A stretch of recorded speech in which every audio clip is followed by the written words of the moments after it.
क्या हो अगर मैं आपसे कहूं कि आपकी लाइफ में जो भी रुकावटें हैं वो सिर्फ इसलिए हैं क्योंकि आप खुद को चूज ही नहीं कर रहे। जरा सोचिए, कितनी बार आपने सिर्फ किसी को डिसअपॉइंट होने से बचाने के लिए यस कहा है। कितनी बार आपने अपनी खुद की नीड्स को इग्नोर किया है सिर्फ इसलिए कि बाकी लोग हैप्पी रहें। हार्ड ट्रूथ ये है, ज्यादातर लोग वो लाइफ जी रहे हैं जो दूसरों के लिए डिजाइन की गई है, न कि उनके खुद के लिए। लेकिन सोचिए, अगर आप ये सब चेंज कर सकते, अगर आप अपनी लाइफ की पूरी कंट्रोल खुद ले सकते और खुद को चुनना स्टार्ट कर सकते। यही सब चूजिंग मी बुक में कैली वीकर्स सिखाती है। लेकिन ये सिर्फ कोई नॉर्मल सेल्फ हेल्प गाइड नहीं है। ये एक वेकअप कॉल है, एक ब्लूप्रिंट जो आपको पीपल प्लीजिंग छोड़ने, बाउंड्रीज सेट करने और वो लाइफ बनाने में मदद करेगा जो सच में आपको हैप्पी करे। और इस वीडियो में मैं आपको इस बुक की पूरी ब्रेकडाउन देने वाला हूं। एंड तक जरूर देखना, क्योंकि जो आप अभी सीखने वाले हैं वो आपकी लाइफ बदल सकता है। Self awareness. समझिए कि आपको सच में क्या चाहिए। क्या आपने कभी खुद से पूछा है, क्या मैं वो लाइफ जी रहा हूं जो सच में चाहता हूं, या फिर बस वही कर रहा हूं जो सोसाइटी मुझसे एक्सपेक्ट करती है? ज्यादातर लोग इस पर ध्यान ही नहीं देते, लेकिन जैसे ही हम पैदा होते हैं हमें एक सिस्टम में फाइट करने के लिए प्रोग्राम कर दिया जाता है। अच्छे नंबर लाओ, एक रिस्पेक्टेबल जॉब पाओ, शादी करो, बच्चे संभालो, और यही असली हैप्पीनेस है। लेकिन क्या सच में ऐसा है? कैली वीकर्स इस पूरी सोच को चैलेंज करती है। वो एक सिंपल लेकिन लाइफ चेंजिंग सवाल पूछती हैं, आपको सच में क्या चाहिए? न आपके पेरेंट्स की एक्सपेक्टेशन, न आपके फ्रेंड्स की डिमांड, बस आप खुद क्या चाहते हैं? जरा सोचिए, अगर पैसे और सोसाइटी की राय कोई मायने न रखती तो आप इस वक्त क्या कर रहे होते? क्या आप अपने लिए फैसले ले रहे हैं या सिर्फ इसलिए कि दूसरे अप्रूव करें? क्या आप अंदर से सच में फुलफिल्ड महसूस करते हैं या सिर्फ एक कॉम्फोर्टेबल लाइफ जी रहे हैं जो असल में आपकी है ही नहीं? यहीं पर सेल्फ अवेयरनेस की जरूरत होती है। ये बात साफ साफ समझने की कि क्या चीज आपको एक्सरसाइज करती है, क्या चीज आपकी एनर्जी ड्रेन करती है, वो कौन सी लाइफ है जो आपको सच में जिंदा महसूस कराएगी। और ये सच है, ज्यादातर लोग खुद से ये सवाल कभी पूछते ही नहीं। वो बस ऑटो पायलट पर चलते रहते हैं, ऐसी गोल्स को चेस करते रहते हैं जो उन्होंने खुद सेट भी नहीं किए। लेकिन गुड न्यूज ये है, आप इस साइकिल से बाहर निकल सकते हैं। पहला स्टेप, बाहर के शोर को साइलेंस करो और अपनी खुद की आवाज सुनो। आपको परमिशन लेने की जरूरत नहीं, आपको सिर्फ हिम्मत जुटाने की जरूरत है खुद को चुनने की। और अब हम अगले स्टेप पर बढ़ते हैं, क्योंकि एक बार जब आपको समझ आ गया कि आपको सच में क्या चाहिए, अगली चुनौती है अपनी एनर्जी को उन चीजों से बचाना जो आपको गलत दिशा में खींच रही हैं। तो आइए अगले स्टेप पर चलते हैं, बाउंड्रीज सेट करना। सेटिंग बाउंड्रीज, अपनी एनर्जी को प्रोटेक्ट करना। चलो ऑनेस्टली बात करते हैं। नहीं कहना बहुत मुश्किल होता है, अंदर से अजीब लगता है। हम सोचने लगते हैं, अगर वो नाराज हो गए तो, अगर उन्हें लगा कि मैं सेल्फिश हूं तो। यही वजह है कि बहुत से लोग बाउंड्रीज सेट नहीं कर पाते। वो बार बार यस कहते रहते हैं जबकि उनका मन साफ मना कर रहा होता है। एक्स्ट्रा वर्क ले लेते हैं जबकि पहले से ही थके होते हैं। सोशल प्लान्स के लिए हां कर देते हैं जिन्हें करने का मन ही नहीं होता। टॉक्सिक रिलेशनशिप्स को सहते रहते हैं सिर्फ इसलिए कि किसी को डिसअपॉइंट न करें। लेकिन हार्श ट्रूथ ये है, अगर आप अपनी एनर्जी को प्रोटेक्ट नहीं करोगे तो कोई और भी नहीं करेगा। कैली वीकर्स एक बात क्लियर कर देती है, बाउंड्रीज सेट करना सेल्फिश नहीं है, ये जरूरी है। आपका टाइम, आपकी फीलिंग्स और आपकी मेंटल पीस उतनी ही इंपॉर्टेंट है जितनी किसी और की। तो असल में बाउंड्रीज कैसे सेट करें? नंबर 1, पहचानिए कि कौन आपकी एनर्जी को ड्रेन कर रहा है। अपने रोजमर्रा की लाइफ को गौर से देखिए, कौन या क्या आपको थका रहा है, कौन आपको ड्रेन या रिसेंटफुल महसूस करा रहा है। वो दोस्त जो हमेशा अपनी प्रॉब्लम्स ही बताता है लेकिन आपकी कभी नहीं सुनता, वो बॉस जो एक्सपेक्ट करता है कि आप हर बार एक्स्ट्रा टाइम लगाए, लेकिन कभी अप्रिशिएट नहीं करता। वो फैमिली मेंबर जो हमेशा आपके डिसीजंस को क्रिटिसाइज करता है। अवेयरनेस पहला स्टेप है। नंबर 2, नो कहना सीखिए बिना गिल्ट के।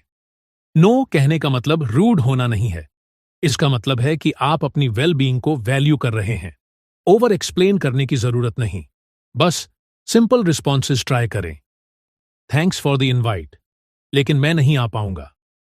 ये मेरे लिए काम नहीं करेगा, लेकिन समझने के लिए धन्यवाद। अभी मेरी कुछ और प्राथमिकताएं हैं। आपको माफी देने की जरूरत नहीं, गिल्टी फील करने की भी नहीं, बस खुद की लिमिट्स को ऑनर करना सीखिए। नंबर 3, अपनी मेंटल पीस को प्रायोरिटी दीजिए। इमेजिन कीजिए आप हर दिन 100% एनर्जी के साथ उठते हैं। अब हर बार जब आप किसी ऐसी चीज के लिए हां कहते हैं जो आपको ड्रेन करती है, आपकी एनर्जी कम होती जाती है। दिन के एंड तक आप एक्सहॉस्टेड हो जाते हैं। और सबसे बड़ी प्रॉब्लम, आपने वो किया ही नहीं जो आप करना चाहते थे। अब इस साइकिल को बदलने का समय आ गया है। कुछ लोग आपकी सीमाओं से नाराज हो सकते हैं, एंड दैट्स ओके। सच्चाई यह है, सभी को आपकी बाउंड्रीज पसंद नहीं आएंगी, लेकिन जो लोग सच में आपकी रिस्पेक्ट करते हैं वो समझेंगे। और जो नाराज हो जाए, खैर, इसका मतलब यही है कि वो आपकी नो बाउंड्रीज का फायदा उठा रहे थे। तो अब खुद से पूछिए, आपकी लाइफ का कंट्रोल किसके पास है? आपके पास या दूसरों के हाथों में? एक बार जब आप ये स्किल मास्टर कर लेंगे, आपकी लाइफ बदल जाएगी। आप हल्का महसूस करेंगे, फ्री महसूस करेंगे, और सबसे बड़ी बात, अपने डिसीजंस के कंट्रोल में होंगे। लेकिन अब भी एक चीज लोगों को खुद को चूज करने से रोकती है। फियर, जजमेंट का डर, फेलियर का डर, अकेले रह जाने का डर। और अगले पार्ट में हम यही सीखेंगे कि इस फियर को हमेशा के लिए कैसे छोड़ें। Letting go of self doubt and fear. खुद पर भरोसा करना सीखो। चलो रियल टॉक करते हैं। कितनी बार आपने खुद को रोक लिया सिर्फ इसलिए कि आपको डर लग रहा था? डर कि लोग क्या कहेंगे, डर कि कहीं फेल ना हो जाऊं, डर कि शायद मैं काबिल ही नहीं हूं। और यही वजह है कि अधिकतर लोग अपनी लाइफ में फंसे रहते हैं। वो कभी रिस्क नहीं लेते, वो कभी अपने सपनों के पीछे नहीं भागते, क्योंकि फियर उन्हें बंदी बना लेता है। लेकिन हार्श ट्रूथ ये है, डर कभी पूरी तरह जाएगा नहीं। सवाल ये नहीं है कि डर होगा या नहीं, सवाल ये है, क्या आप उसे अपनी लाइफ कंट्रोल करने देंगे? फियर दुश्मन नहीं है, खुद पर शक, सेल्फ डॉप्ट असली प्रॉब्लम है। कैली वीकर्स बताती हैं कि फियर से लड़ने की जरूरत नहीं है। असल प्रॉब्लम वो सेल्फ डाउट है जो हम फियर के साथ जोड़ देते हैं। वो छोटी आवाज जो आपके दिमाग में बार बार बोलती है, अगर मैं फेल हो गया तो लोग क्या सोचेंगे, मैं रेडी नहीं हूं। लेकिन ट्रूथ ये है, आपके थॉट्स फैक्ट्स नहीं होते। ये बस एक पुरानी हैबिट है, एक स्क्रिप्ट जो आप सालों से अपने दिमाग में रिपीट कर रहे हैं। और गुड न्यूज, आप इस स्क्रिप्ट को बदल सकते हैं। स्टेप 1, नेगेटिव सेल्फ टॉक को चैलेंज करो। जब भी आप खुद से कहें मैं अच्छा नहीं हूं, खुद से पूछो, कहने वाला कौन है? किसने तय किया कि आप काबिल नहीं हैं? अक्सर ये सिर्फ पुरानी बिलीफ्स होती हैं जो किसी और ने आपके दिमाग में डाल दी। शायद किसी टीचर ने, किसी पेरेंट ने, या सोसाइटी ने। लेकिन ये सच्चाई नहीं है। तो अगली बार जब भी आपका दिमाग बोले मैं ये नहीं कर सकता, उसे रिप्लेस करो, मैं लर्न कर रहा हूं, मैं ग्रो कर रहा हूं, मैं केपेबल हूं। शुरू में ये छोटा चेंज लगेगा, लेकिन धीरे धीरे आपका माइंडसेट पूरी तरह बदल जाएगा। स्टेप 2, दूसरों की अप्रूवल लेना बंद करो। हम फेलियर से डरते क्यों हैं? क्योंकि हम इस बात को लेकर ज्यादा फिक्रमंद रहते हैं कि लोग क्या सोचेंगे। लेकिन सिंपल ट्रूथ, लोग हमेशा जज करेंगे, चाहे आप कुछ भी करो। अगर आप सक्सेसफुल हो गए, लोग बात करेंगे। अगर आप फेल हो गए, लोग बात करेंगे। अगर आप कुछ भी ना करो, लोग फिर भी बात करेंगे। तो जब लोगों को वैसे भी कुछ ना कुछ बोलना ही है, तो क्यों ना आप वही करें जो आपको सच में खुश करता है। सिंपल रूल, दुनिया की अप्रूवल की जरूरत मत रखो, बस खुद को अप्रूव करना सीखो। स्टेप 3, असहजता को ग्रोथ की निशानी समझो। ज्यादातर लोग डर को एक स्टॉप साइन की तरह देखते हैं, लेकिन असल में फियर एक ग्रीन लाइट है जो कहती है कि आप कुछ नया करने जा रहे हो। अगर आप अजीब या अनकंफर्टेबल महसूस कर रहे हो, तो ये अच्छा है। इसका मतलब है कि आप अपनी लिमिट्स को पुश कर रहे हो। लाइफ के सबसे बड़े ब्रेक थ्रोज हमेशा फियर को पार करने के बाद ही आते हैं। तो अगली बार जब डर सामने आए, भागने के बजाय खुद से कहो, ये डर इस बात का प्रूफ है कि मैं लेवल अप कर रहा हूं। याद रखो, जो लोग सफल होते हैं वो भी फियर महसूस करते हैं। बस फर्क यह है कि वो डर को अपनी सक्सेस के रास्ते में आने नहीं देते। अब जब हमने सेल्फ डाउट को पीछे छोड़ दिया है, तो अब नेक्स्ट स्टेप आता है अपनी लाइफ को डिजाइन करना। क्योंकि सिर्फ यह जानना कि आपको क्या चाहिए काफी नहीं है। असल मैजिक तब होता है जब आप उसे सच में पॉसिबल बना देते हैं। अपनी लाइफ को डिजाइन करो हैप्पीनेस के हिसाब से। एक बड़ा सवाल सोचो, क्या आप सच में वो लाइफ जी रहे हो जो आपको खुश करती है, या फिर सिर्फ रोज के कामों में फंसे हो, रूटीन को फॉलो कर रहे हो, सोसाइटी की सफलता की जांच सूची पूरी कर रहे हो और उम्मीद कर रहे हो कि एक दिन हैप्पीनेस अपने आप आ जाएगी।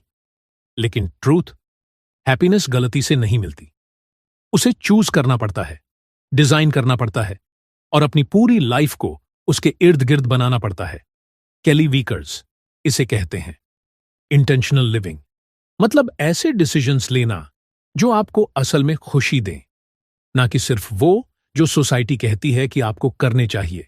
तो सवाल यह है, आप अपनी लाइफ को ऐसा कैसे डिजाइन कर सकते हैं जिससे हर सुबह उठकर आपको अच्छा महसूस हो। स्टेप 1, जानो कि असली खुशी किस चीज में है।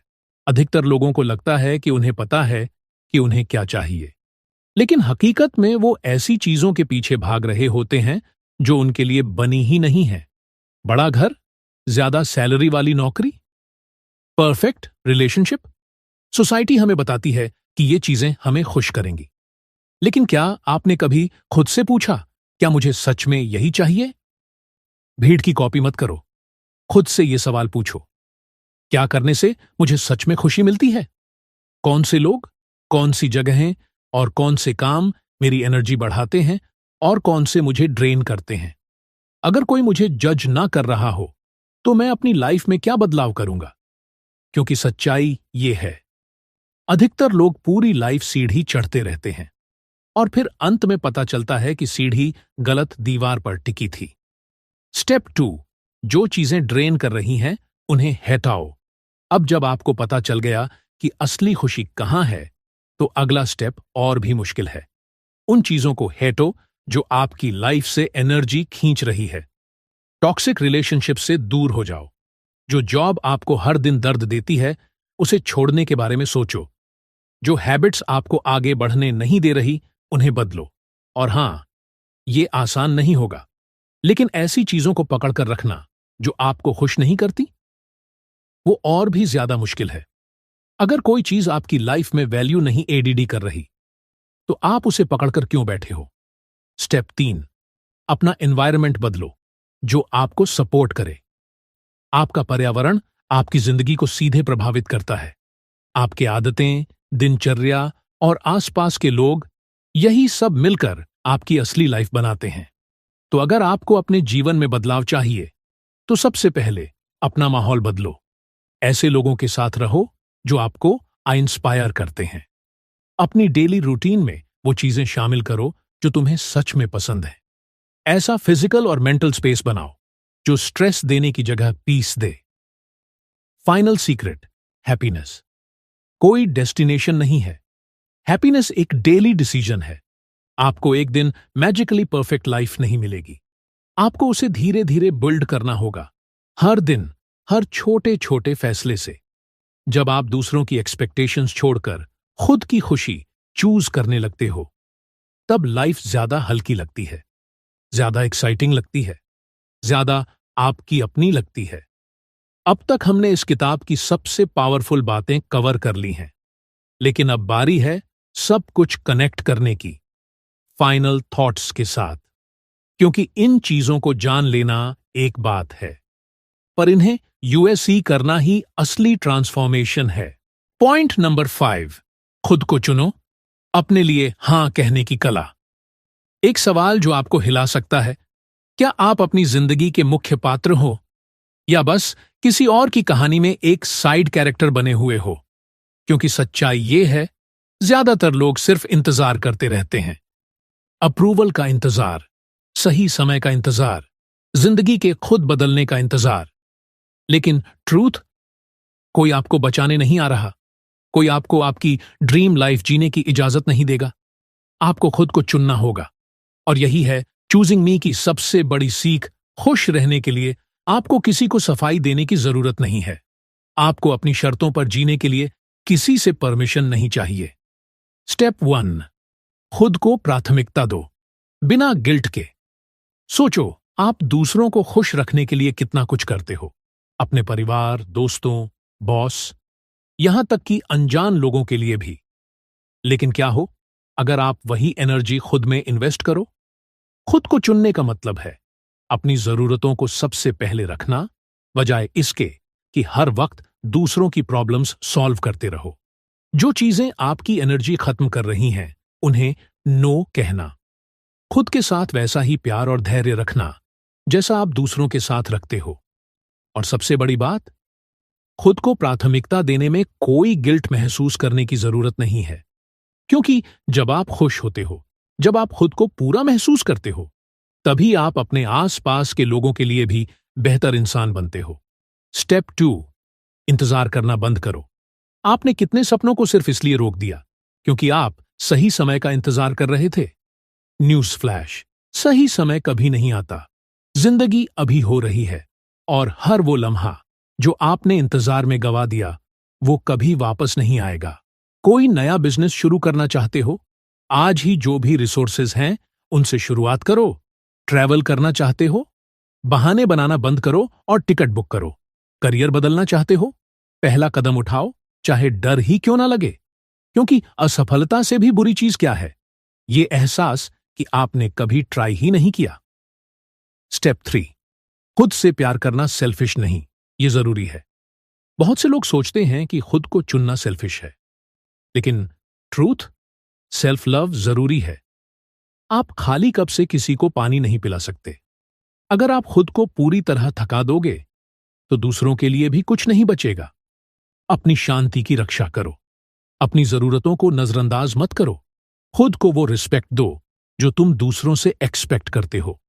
एक बार जब आप खुद को वर्दी मानना शुरू कर दोगे, सब कुछ बदल जाएगा। फाइनल थॉट्स आखिर में, चूजिंग मी सिर्फ एक किताब नहीं है, ये एक वेकअप कॉल है। आप यहां दूसरों की उम्मीदों को पूरा करने नहीं आए हैं, आप यहां अपनी ड्रीम लाइफ बनाने आए हो। तो सवाल ये है, क्या आप अब खुद को चुनने के लिए तैयार हो?